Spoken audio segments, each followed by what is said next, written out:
Punjabi radio USA ਪੇਸ਼ ਕਰਦਾ ਹੈ ਅੱਜ ਦਾ ਦਿਨ ਸਿੱਖ ਇਤਿਹਾਸ ਵਿੱਚ।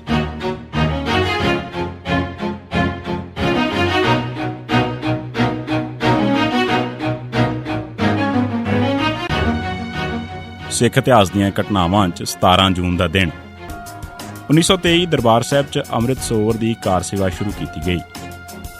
ਗੁਰੂ ਕਾ ਬਾਗ ਮੋਰਚੇ 'ਚ ਜਿੱਤ ਮਗਰੋਂ ਸਿੱਖਾਂ 'ਚ ਬੜਾ ਜੋਸ਼ ਵਧਿਆ, ਪਰ ਇਸ ਦਾ ਇੱਕ ਨੁਕਸਾਨ ਇਹ ਵੀ ਹੋਇਆ ਕਿ ਕੁਝ ਜੋਸ਼ੀਲੇ ਸਿੱਖ ਖਰੂਦ ਮਚਾਉਣ ਦੀਆਂ ਹਰਕਤਾਂ ਵੀ ਕਰਨ ਲੱਗ ਪਏ। ਕਈਆਂ ਨੇ ਬੁਰਸ਼ਾਗਰਦੀ ਦਾ ਇਜ਼ਹਾਰ ਵੀ ਕੀਤਾ, ਇੱਥੋਂ ਤੱਕ ਕਿ ਕਈ ਮਨਚਲੇ ਸਿੱਖ ਰੇਲ ਗੱਡੀਆਂ ਦਾ ਸਫ਼ਰ ਕਰਨ ਵੇਲੇ ਟਿਕਟਾਂ ਵੀ ਨਹੀਂ ਸਨ ਲੈਂਦੇ। ਜਦੋਂ ਅਜਿਹੇ ਬੰਦਿਆਂ ਦੀ ਗਿਣਤੀ ਬਹੁਤ ਹੁੰਦੀ ਸੀ ਤਾਂ ਟਿਕਟ ਚੈਕਰ ਵੀ ਬੇਬਸ ਹੋ ਕੇ ਚੁੱਪ ਰਹਿੰਦੇ ਸਨ। ਪਰ ਇਸ ਸਾਰੇ ਦੀਆਂ ਖਬਰਾਂ ਨਾਲ ਅਕਾਲੀਆਂ ਦਾ ਅਕਸ ਖਰਾਬ ਹੋ ਰਿਹਾ ਸੀ। ਅਕਾਲੀ ਆਗੂਆਂ ਨੇ ਅਖਬਾਰਾਂ ਰਾਹੀਂ ਤੇ ਗੁਰਦੁਆਰਿਆਂ ਦੇ ਦੀਵਾਨਾਂ 'ਚ ਇਹ ਹਰਕਤਾਂ ਰੋਕਣ ਵਾਸਤੇ ਅਪੀਲਾਂ ਵੀ ਕੀਤੀਆਂ, ਪਰ ਅਚਾਨਕ ਇਹ ਸਾਰਾ ਮਾਹੌਲ ਉਦੋਂ ਬਦਲ ਗਿਆ ਜਦੋਂ ਸ਼੍ਰੋਮਣੀ ਕਮੇਟੀ ਨੇ ਫੈਸਲਾ ਕੀਤਾ ਕਿ ਅੰਮ੍ਰਿਤ ਸਰੋਵਰ ਦੀ ਕਾਰ ਸੇਵਾ 17 ਜੂਨ 1923 ਦੇ ਦਿਨ ਸ਼ੁਰੂ ਕੀਤੀ ਜਾਏ। ਇਸ ਨਾਲ ਸਿੱਖਾਂ ਦਾ ਧਿਆਨ, ਜੋਸ਼ ਤੇ ਤਾਕਤ ਇਸ ਪਾਸੇ ਲੱਗ ਗਈ। ਲੱਖਾਂ ਸਿੱਖ ਕਾਰ ਸੇਵਾ 'ਚ ਹਿੱਸਾ ਪਾਉਣ ਲਈ ਆਏ। ਸਾਰੀ ਕਾਰ ਸੇਵਾ 20-22 ਦਿਨ ਵਿੱਚ ਹੀ ਪੂਰੀ ਹੋ ਗਈ। 9 ਜੁਲਾਈ ਨੂੰ ਸਰੋਵਰ 'ਚ ਦੁਬਾਰਾ ਪਾਣੀ ਭਰ ਦਿੱਤਾ ਗਿਆ। 1933 ਗੋਪਾਲ ਸਿੰਘ ਕੌਮੀ ਸ਼੍ਰੋਮਣੀ ਕਮੇਟੀ ਦੇ ਪ੍ਰਧਾਨ ਬਣੇ। ਸ਼੍ਰੋਮਣੀ ਗੁਰਦੁਆਰਾ ਪ੍ਰਬੰਧਕ ਕਮੇਟੀ ਦੀ ਹੋਈ ਨਵੀਂ ਸਾਲਾਨਾ ਚੋਣ 'ਚ 17 ਜੂਨ 1933 ਦੇ ਦਿਨ ਸਰਦਾਰ ਗੋਪਾਲ ਸਿੰਘ ਕੌਮੀ ਪ੍ਰਧਾਨ ਚੁਣੇ ਗਏ। 1983 ਰੇਲ ਰੋਕੋ ਅੰਦੋਲਨ ਦੌਰਾਨ ਮੁਕੰਮਲ ਹੜਤਾਲ। ਸ਼੍ਰੋਮਣੀ ਅਕਾਲੀ ਦਲ ਨੇ ਆਪਣੀਆਂ ਮੰਗਾਂ ਪੂਰੀਆਂ ਕਰਵਾਉਣ ਵਾਸਤੇ 17 ਜੂਨ 1983 ਦੇ ਦਿਨ ਰੇਲ ਰੋਕੋ ਮੋਰਚੇ ਦਾ ਐਲਾਨ ਕੀਤਾ ਹੋਇਆ ਸੀ। ਇਸ ਦਿਨ ਪੰਜਾਬ 'ਚ ਇੱਕ ਵੀ ਰੇਲ ਗੱਡੀ ਜਾਂ ਬੱਸ ਨਾ ਚੱਲ ਸਕੀ ਤੇ ਸਾਰਾ ਸੂਬਾ ਬਿਲਕੁਲ ਠੱਪ ਹੋ ਕੇ ਰਹਿ ਗਿਆ। 1983 ਜਥੇਦਾਰ ਤਲਵਿੰਦਰ ਸਿੰਘ ਨੂੰ ਜਰਮਨ 'ਚ ਪੁਲਿਸ ਨੇ ਗ੍ਰਿਫਤਾਰ ਕੀਤਾ।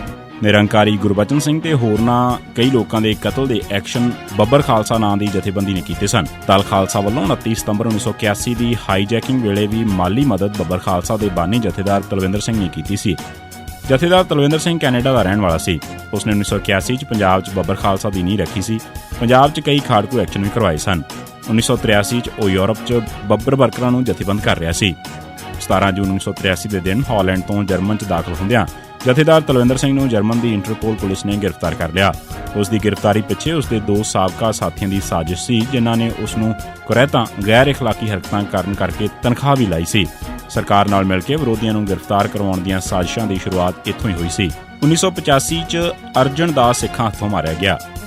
1984 'ਚ ਸਿੱਖਾਂ ਦੇ ਕਤਲਾਂ ਦੇ ਕਾਂਗਰਸੀ ਵਜ਼ੀਰਾਂ ਤੇ ਹੋਰ ਆਗੂਆਂ, ਪੁਲਿਸ ਅਫਸਰਾਂ ਤੇ ਉਹਨਾਂ ਦੇ ਲਿਆਂਦੇ ਕਿਰਾਏ ਦੇ ਕਾਤਲਾਂ ਨੇ ਕੀਤੇ ਕਰਵਾਏ ਸਨ, ਜਿਨ੍ਹਾਂ 'ਚ ਨਰਸਿਮਹਾ ਰਾਓ ਵਜ਼ੀਰ, HKL ਭਗਤ, ਜਗਦੀਸ਼ ਟਾਈਟਲਰ, ਅਰਜਨ ਦਾਸ, ਕਮਲਨਾਥ, ਸੱਜਣ ਕੁਮਾਰ, ਲਲਿਤ ਮਾਕਨ, ਧਰਮਦਾਸ ਸ਼ਾਸਤਰੀ, ਭਜਨ ਲਾਲ ਤੇ ਕਈ ਹੋਰ ਸਨ। ਇਹਨਾਂ 'ਚੋਂ ਅਰਜਨ ਦਾਸ ਨੂੰ ਹਰਜਿੰਦਰ ਸਿੰਘ ਜਿੰਦਾ ਤੇ ਉਸਦੇ ਸਾਥੀਆਂ ਨੇ 17 ਜੂਨ 1985 ਦੇ ਦਿਨ ਕਤਲ ਕਰ ਦਿੱਤਾ। ਇਹ ਸਨ ਸਿੱਖ ਇਤਿਹਾਸ ਦੀਆਂ ਘਟਨਾਵਾਂ 'ਚ 17 ਜੂਨ ਦਾ ਦਿਨ। ਸੁਣਦੇ ਰਹੋ ਪੰਜਾਬੀ ਰੇਡੀਓ USA।